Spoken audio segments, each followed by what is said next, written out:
Hi, Justin Moore, General Manager of George Moore Chevrolet with this month's Community Engagement Officer of the Month, Officer Foy. Congratulations. Thank you, sir. Do you know why you're here? I do. What'd you do? Well, I found a missing person. Please share. Well, What you're allowed to. I got a call that this lady called saying that she hadn't heard from her uncle in about a month and a half, and that she feared that, the worst, that he was dead. So she said none of her family had heard from him in a month, and it was odd that he disappeared off the face of the earth. So I really wanted to get to the bottom of it because she really seemed distraught.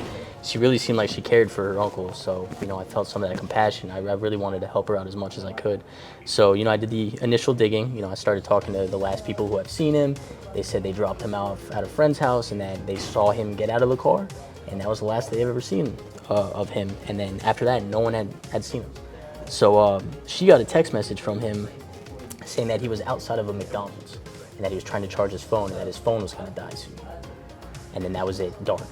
So did some digging. I went over to the McDonald's. I tried to, look at video surveillance footage to see what happened to this person, because no one just disappears off the face of the earth like that. And then, she was telling me that they were close and this is unusual, and no matter what, he would always text her and say, hey, I'm here, I'm okay, don't worry about me, but nothing.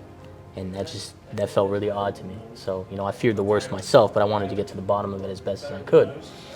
So after I went to the McDonald's, they didn't hear anything, they didn't see anything, no video surveillance, nothing. And nearby this McDonald's is a Memorial Hospital.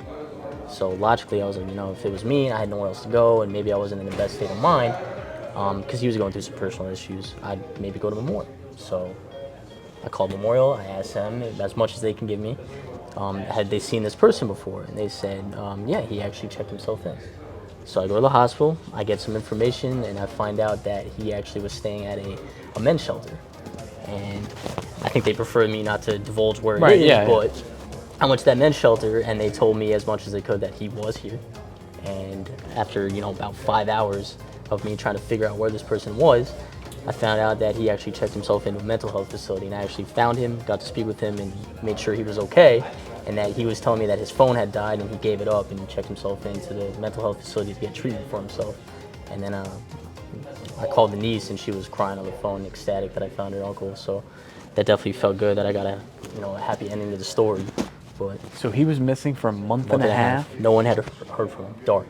How much time did you spend searching for him? I've spent about 5 hours. Pretty good. Because I had no leads, I had nothing, so I tried to figure out where I feel like 5 hours is pretty fast. Somebody's been missing a month and a half. But when you're in the thick of it, that 5 hours can feel like an eternity. How'd you get started doing this? Well, I started back in 2017 in New York City as a NYPD, and I don't know, just as a kid, cliche, but I've always wanted to be a cop since I was a kid. I wasn't the type to, sit behind a desk, and I just wanted to feel like I had a purpose, like help people. So how long did you do NYPD? So I was in NYPD from 2017 till the end of 21, so about 5 years. So why Jacksonville? Why'd you choose Jacksonville? I was born here originally, and then all my family's here as well. So you a Navy kid? I am a Navy kid. Okay, because you don't sound like you were born here. No? Well, I was only here for about 2 or 3 years, and we moved up, so. You sound like you spent a good portion of your developmental years in New York. I did, I think I did.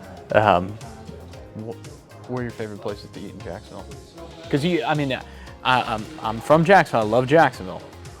A lot of great places to eat in Jacksonville. But if you haven't had a piece of chicken parm in New York City, there's a place called Amici's, and that is probably the best Italian food that I've had in Florida. Okay. So but my wife is watching. Yeah, Amici's. A little bit of beer money and a sticker for your cruiser or your beer fridge. I appreciate it. That's a lot of beer. Yeah. Thank you, Nice sir. to meet you. Always a Thank you pleasure. very much. Thank you.